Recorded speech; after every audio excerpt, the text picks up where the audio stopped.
جنت والوں کا جو یہ ذکر کیا گیا آیت نمبر 20 میں، انی ظننت انی ملاق حسابیہ، جس میں وہ شخص جس کو دائیں ہاتھ میں نامہ اعمال ملا وہ کہہ رہا ہے کہ مجھے پورا یقین تھا کہ آخرت آئے گی. یعنی پوری زندگی اس نے اللہ کے سامنے جواب دہی کے احساس کے ساتھ اعمال کیے.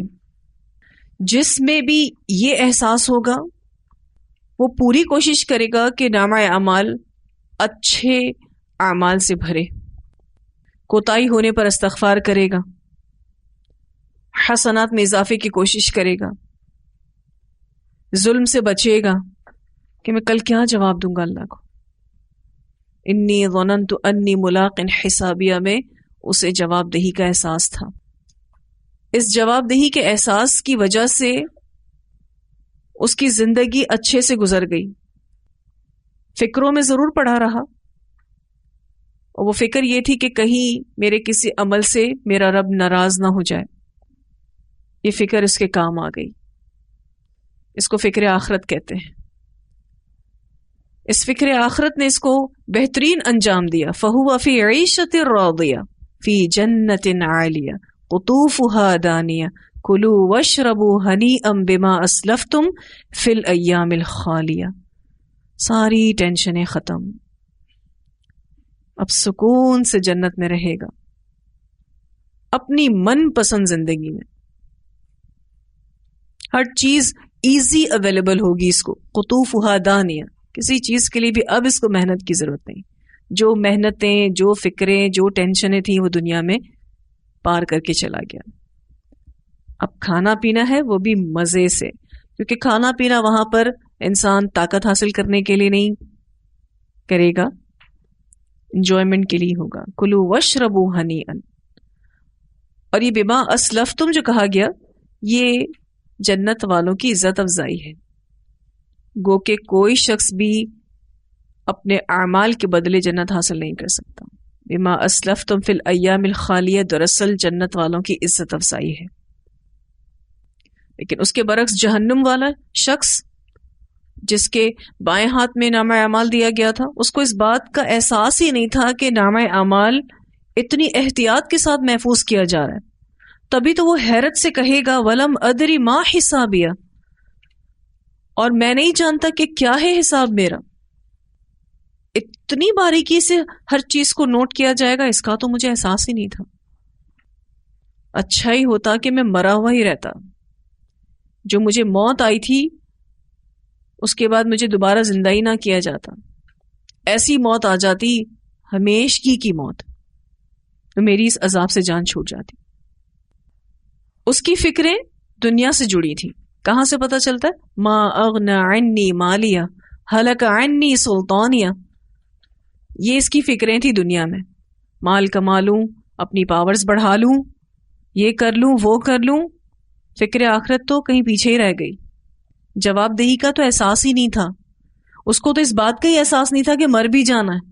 اس بات کا بھی احساس نہیں تھا کہ نامہ اعمال تیار ہو رہا ہے. مال جمع کرنے میں اور اپنی دنیا کو خوبصورت سے خوبصورت اور بہتر سے بہتر بنانے میں لگا رہا. اب کچھ کام نہیں آئے گا، سب کچھ ختم ہو گیا. اور پھر آخرت میں اتنا خطرناک عذاب. ہم سب کو اپنے رب کے سامنے کھڑے ہونے کی فکر کرنی ہے. جو چاہتا ہے نا کہ اپنے اللہ سے خوشی خوشی ملے، اس کو چاہیے کہ نامہ اعمال کو استغفار سے بھر دے. صبح و شام اللہ تعالیٰ سے اپنے گناہوں کی معافی مانگتے رہیں، کیونکہ کچھ گناہوں کا تو ہمیں ابھی بھی علم ہے، کچھ گناہوں کا علم بھی نہیں. کچھ کوتاہیاں تو ابھی بھی ہمارے ذہنوں میں ہوتی ہیں، لیکن زیادہ تر ہم بھول چکے ہیں. لیکن اللہ نہیں بھولا، اور اللہ تعالیٰ بہترین انصاف کرنے والا ہے. اگر ہم نے کوئی نیک کام کیا اس کا بھی بھرپور بدلہ دے گا، اور اگر کچھ غلطی کی ہے تو اس کی سزا بھی ملے گی. بہتر ہے اس دنیا میں ہی اپنے گناہوں کی معافی سچے دل سے مانگ لیں. ہم نے توبۃ النصوحہ کے بارے میں پڑھا تھا نا، سچی توبہ. اللہ تعالیٰ کو یہ بہت پسند ہے. اور میں نے آپ کو ابھی ایک حدیث سنائی جس میں ایک مومن کا جو اللہ نے محاسبہ کیا، جس میں اس کو اس کی غلطیاں بتائیں تو وہ اقرار کرتا رہا، اور ایک بار اقرار نہیں کیا، اس نے 2 بار اقرار کیا. اس سے کیا پتہ چلتا ہے؟ کہ مومن بندہ اپنی غلطی کو فوراً سے قبول کر لیتا ہے، فوراً سے ایکسپٹ کر لیتا ہے اور معافی مانگ لیتا ہے اللہ تعالیٰ سے. لیکن پتہ نہیں چلتا نا کہ وہ معافی ملی بھی یا نہیں، وہ کل قیامت کے دن پتہ چلے گا. اسی اقرار کو دوبارہ سے کل میدان محشر میں بھی کروائے گا اللہ تعالیٰ، اور وہ کر لے گا. اور اللہ تعالیٰ اس کو کتنا پیارا جواب دیں گے، دنیا میں بھی تیرے گناہ کو چھپا کے رکھا، آج بھی معاف کرتا ہوں، جنت میں چلا جا. یہ وہ خبر ہوگی کہ جتنے بھی استغفار کیے نا دنیا میں وہ قبول ہو گئے، جو اس دنیا میں پتہ نہیں چلتا. ہاں، اس کے قبول ہونے کی کچھ علامات ضرور ہیں کہ آپ نیکیوں میں آگے بڑھنا شروع ہوں گے، وہ بے شک علامات، پر کنفرمیشن تو پھر بھی نہیں ہے، وہ تو کل قیامت کے دن ملے گی. اللہ ہم سب کو بہترین عمل کرنے کی توفیق عطا فرمائے.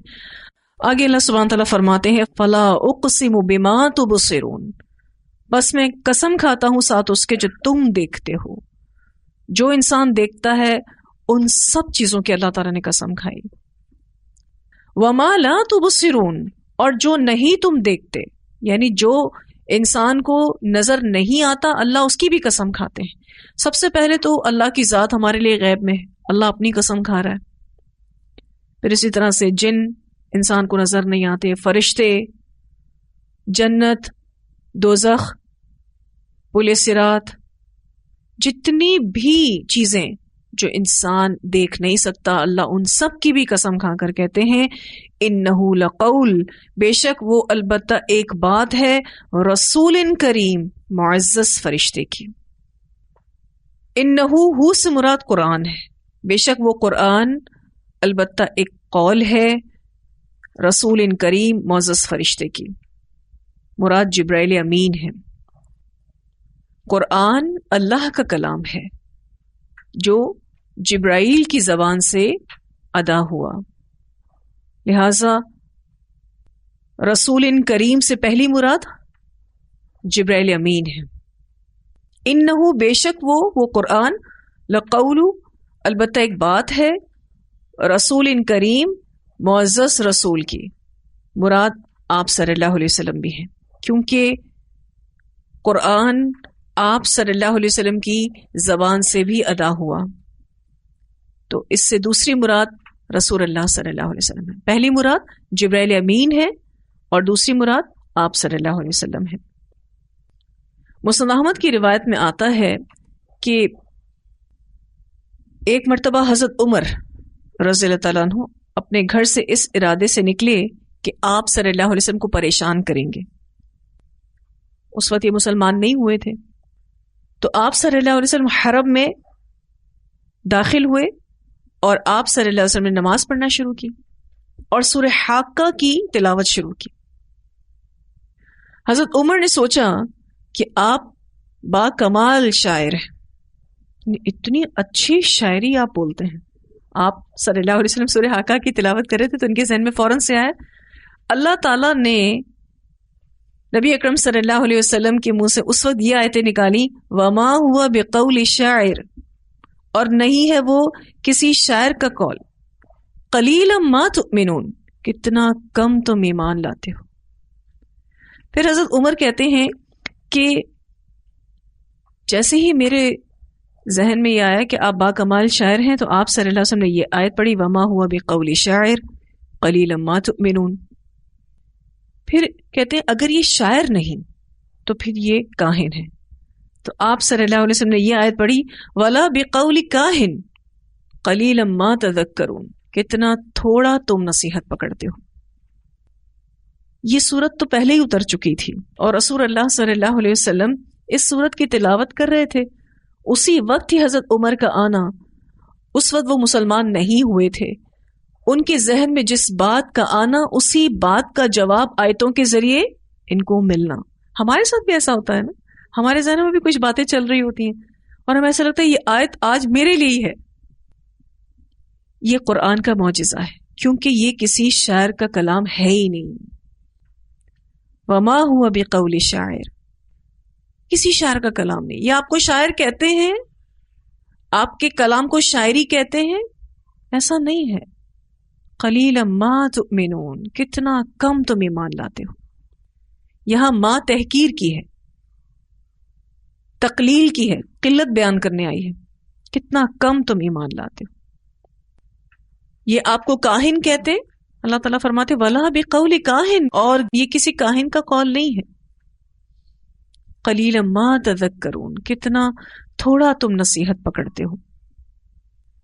رسول اور شاعر کا فرق تو الحمدللہ ہم اس سے پہلے بھی پڑھ چکے ہیں، اور قرآن پاک میں ہم یہ بھی پڑھ چکے ہیں کہ آپ صلی اللہ علیہ وسلم نہ شاعر تھے اور نہ شاعری آپ کو زیب دیتی ہے. اللہ سبحانہ تعالیٰ نے یہاں پر دوبارہ سے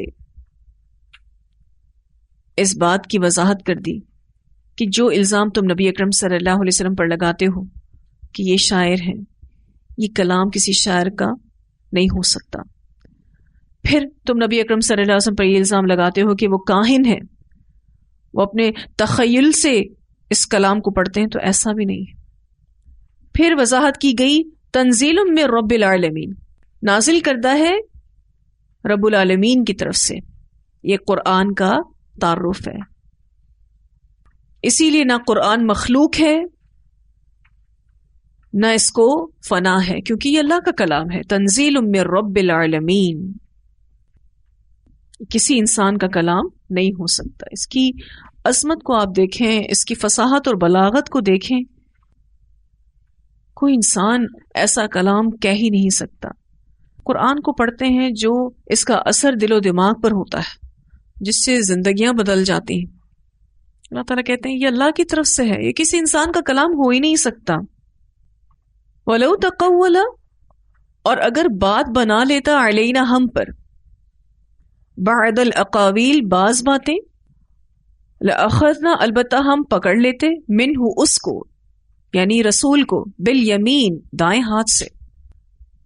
یہ جو الزام لگایا کرتے تھے مشرکین کہ رسول اللہ صلی اللہ علیہ وسلم نے یہ باتیں خود سے گھڑ کر اللہ کے ذمے لگا دی ہیں، تو اللہ تعالیٰ ان کو یہ جواب دے رہے ہیں کہ اگر رسول کوئی بات گھڑ کے ہمارے ذمے لگا دیتا تو ہم اس کے اس جرم میں اس کا دایاں ہاتھ پکڑ لیتے، مراد اس کی ساری قوتیں لے لیتے، ساری طاقتیں لے لیتے.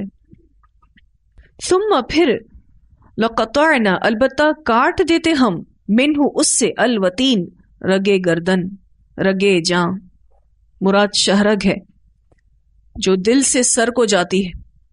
اگر اس شہرگ کو کوئی کاٹ دے تو انسان جی نہیں سکتا. اللہ تعالیٰ نے تو آپ صلی اللہ علیہ وسلم کی سچائی کو ثابت کر دیا ہے. آپ کی کہی ہوئی ہر بات اللہ کی ہی بات ہے. اسی لیے اللہ تعالیٰ نے اب ان مشرکین کو جواب دیا کہ اگر یہ رسول ہمارے اوپر کوئی بات گھڑ لیتا، اگر وہ یہ جرم کرتا، تو اس جرم میں ہم اس کا دایاں ہاتھ پکڑ کر اس کی رگے جاں کاٹ ڈالتے. فما منکم، تو نہ ہوتا تم میں سے، من احدن کوئی ایک، عنہ اس سے، حاجزین روکنے والا، اور کوئی شخص اس کام میں رکاوٹ نہیں بن سکتا تھا. ان آیتوں سے رسول اللہ صلی اللہ علیہ وسلم کی صداقت بھی ظاہر ہوتی ہے کہ جو کچھ اللہ تعالیٰ نے نبی اکرم صلی اللہ علیہ وسلم پر وحی اتاری، آپ نے اس کو ایز اٹ از آگے بیان کر دیا. اب ان آیتوں میں آپ دیکھیں تو اللہ تعالیٰ یہ کہہ رہے ہیں کہ اگر رسول اپنی طرف سے کچھ گھڑتا، اسے ہمارے ذمے لگاتا، تو ہم اس کو یہ سزا دیتے. لیکن یہ سچا رسول ہے، تبھی تو اللہ تعالیٰ نے ان کے ذریعے معجزات دکھائے، قرآن نازل کر کے آپ صلی اللہ علیہ وسلم کی صداقت کو ظاہر کیا، رسول اللہ صلی اللہ علیہ وسلم کے دشمنوں کو زیر کیا. بڑی مدد کی اللہ تعالیٰ نے نبی اکرم صلی اللہ علیہ وسلم کی. یہ ساری باتیں اس بات پر دلیل ہے کہ رسول اللہ صلی اللہ علیہ وسلم نے اپنی طرف سے قرآن میں ایک کلمے کا اضافہ بھی نہیں کیا. قرآن کلام الہی ہے، تنزیل من رب العالمین، ولو تقول علینا بعض الاقاویل لأخذنا منه باليمین ثم لقطعنا منه الوتین فما منکم من احد عنہ حاجزین. وَإِنَّهُ، اور بے شک وہ، لَتَذْكِرَةٌ البتہ ایک نصیحت ہے للمتقین، متقی لوگوں کے لیے۔ مراد قرآن ہے کہ قرآن ایک نصیحت ہے جو تقوی والا ہو۔ وَإِنَّا، اور بے شک ہم، لَنَعْلَمُ، البتہ ہم جانتے ہیں، ان منکم، بے شک تم میں سے، مکذبین، جھٹلانے والے ہیں۔ اتنے حقائق دیکھنے کے بعد بھی کتنے جھٹلانے والے ہیں اللہ ان کو جانتا ہے۔ وَإِنَّهُ، اور بے شک وہ، لَحَسْرَةٌ، البتہ حسرت ہے، عَلَى الْكَافِرِينَ، کافروں پر۔ قرآن کا جھٹلانا کافروں کی سب سے بڑی حسرت ہے۔ اس حسرت کے بارے میں ہم سورہ ملک میں بھی پڑھ چکے، وَقَالُوا لَوْ كُنَّا نَسْمَعُ أَوْ نَعْقِلُ مَا كُنَّا فِي أَصْحَابِ السَّعِيرِ، کاش کہ ہم سن لیتے، کاش کہ ہم عقل سے کام لیتے تو آج ہم جہنم والوں میں سے نہ ہوتے۔ وَإِنَّهُ لَحَسْرَةٌ عَلَى الْكَافِرِينَ، وَإِنَّهُ، اور بے شک وہ، لحق الیقین، البتہ حق ہے یقینی۔ وَإِنَّهُ، ہو کی ضمیر قرآن کی طرف بھی جا رہی ہے اور قیامت کی طرف بھی جا رہی ہے۔ حق الیقین کہتے ہیں یقین کا آخری درجہ جو بار بار تجربوں کے بعد حاصل ہو۔ یعنی اللہ تعالیٰ یہاں پر واضح طور پر بتانا چاہ رہے ہیں کہ قرآن یقینی بات ہے، حقیقت پر مبنی ہے، بلکہ ٹھوس حقیقت ہے، اور قیامت کا آنا بھی حقیقت ہے، ٹھوس حقیقت ہے۔ فسبح، پس تسبیح بیان کیجیے، بسم ربک العظیم، اپنے رب عظیم کے نام کی۔ فسبح سے مراد یہاں پر نماز بھی ہے اور ذکر و اذکار بھی ہے۔ اس بارے میں ایک روایت بھی آتی ہے، حذیفہ رضی اللہ تعالیٰ عنہ بیان کرتے ہیں کہ میں نے ایک رات نبی اکرم صلی اللہ علیہ وسلم کے ساتھ نماز پڑھی تو آپ نے سورۃ البقرہ کی تلاوت شروع کر دی۔ میں نے دل میں کہا 100 آیتوں پر آپ رکوع فرمائیں گے، لیکن آپ نے تلاوت جاری رکھی۔ میں نے پھر خیال کیا کہ آپ یہ سورت پوری نماز 2 رکعتوں میں ختم فرمائیں گے، لیکن آپ نے تلاوت جاری رکھی۔ پھر میں نے خیال کیا کہ آپ اس کے ساتھ یعنی سورت ختم کر کے رکوع کریں گے، لیکن آپ نے سورۃ النساء کی تلاوت شروع کر دی اور وہ ساری پڑھ لی۔ پھر آپ نے سورہ آل عمران کی تلاوت شروع فرما دی، وہ بھی ساری پڑھ لی۔ آپ صلی اللہ علیہ وسلم ٹھہر ٹھہر کر تلاوت فرماتے، جب آپ ایسی آیت کے پاس سے گزرتے جس میں تسبیح کا ذکر ہوتا تو آپ اللہ کی تسبیح کرتے، اور جب کسی سوال والی آیت کے پاس سے گزرتے تو اللہ سے سوال کرتے، اور جب پناہ مانگنے والی آیت سے گزرتے تو پناہ طلب کرتے۔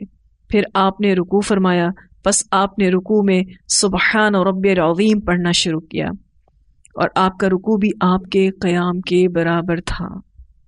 آپ صلی اللہ علیہ وسلم نے رکوع سے سر اٹھایا اور یہ پڑھا سمیع اللہ لمن حمدہ، پھر آپ دیر تک کھڑے رہے، اتنا جتنا آپ نے رکوع فرمایا تھا۔ پھر آپ نے سجدہ کیا اور اس میں آپ نے سبحان ربی الاعلی پڑھا، اور آپ کا سجدہ بھی آپ کے قیام کے برابر تھا۔ اسے مسلم نے روایت کیا۔ اس حدیث کو یاد رکھیے گا، انشاءاللہ آگے سورہ مزمل آنے والی ہے۔ آپ کو اندازہ ہوگا کہ نبی اکرم صلی اللہ علیہ وسلم کی تہجد جو تھی وہ 4 گھنٹوں پر مبنی تھی، اور اتنے لمبے لمبے قیام کے بارے میں جب نبی اکرم صلی اللہ علیہ وسلم سے پوچھا گیا کہ آپ کے تو اگلے پچھلے سارے گناہ معاف کر دیے گئے ہیں، آپ اتنا لمبا قیام کیوں کرتے ہیں؟ تو انہوں نے کیا جواب دیا تھا؟ میں اللہ کا شکر گزار بندہ نہ بنوں؟ یعنی اتنی طویل عبادت صرف اور صرف کس بنا پر؟ شکر گزاری کی بنا پر۔ اور یہاں جو یہ بات آ رہی ہے آخر میں کہ اللہ تعالیٰ فرماتے ہیں فَسَبِّحْ بِاسْمِ رَبِّكَ الْعَظِيمِ، بس تسبیح بیان کیجئے اپنے رب عظیم کے نام کی۔ ہم لمبی نمازیں، لمبی دعائیں، لمبے اذکار، لمبی تہجد کب پڑھتے ہیں؟ جب کسی مسئلے میں ہوتے ہیں۔ شکر گزاری کی بنا پر کب پڑھتے ہیں؟ کہ اللہ تیرا شکر ادا کرنے کے لیے آج تہجد پڑھ رہی ہوں، اتنی تو نے نعمتیں دی ہیں۔ اس سے پہلے والی جو صورت ہم نے پڑھی تھی سورۃ القلم، جس کے آخر میں اللہ تعالیٰ نے حضرت یونس علیہ السلام کا ذکر کیا، جنہوں نے اپنے غموں کا علاج بھی اللہ کی تسبیح سے کیا، کیونکہ تسبیح جہاں بہترین عبادت ہے وہاں یہ ہمارے غموں کا علاج ہے، سکون کا باعث ہے۔ لیکن یہ تب فائدہ دیتی ہے جب دل سے ہو، پوری توجہ کے ساتھ ہو. تو الحمدللہ یہ صورت ہماری مکمل ہوئی اور لیسن بھی مکمل ہوا. ان آیات کی تلاوت سنتے ہیں. فلا اقسم بما تبصرون وما لا تبصرون انه لقول رسول کریم وما هو بقول شاعر قليلا ما تؤمنون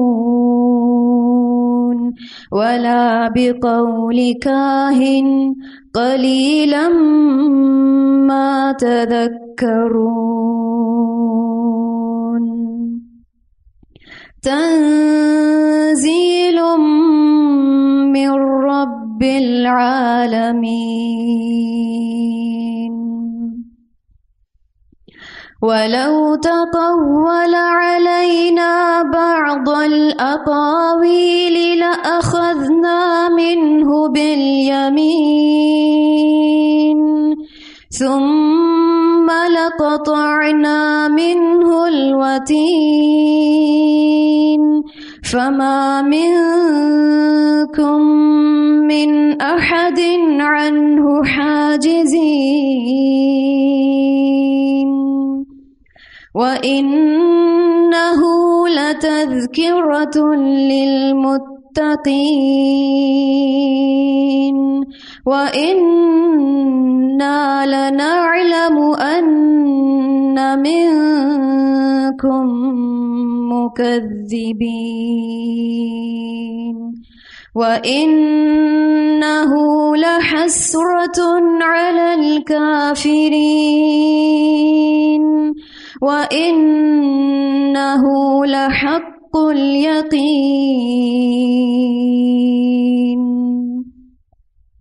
فَسَبِّحْ بِاسْمِ رَبِّكَ الْعَظِيمِ. جی واضح ہیں سارے آیات. وآخر دعوانا الحمد للہ رب العالمین. سبحانک اللہم وبحمدک نشہد ان لا الہ الا انت نستغفرک ونتوب الیک.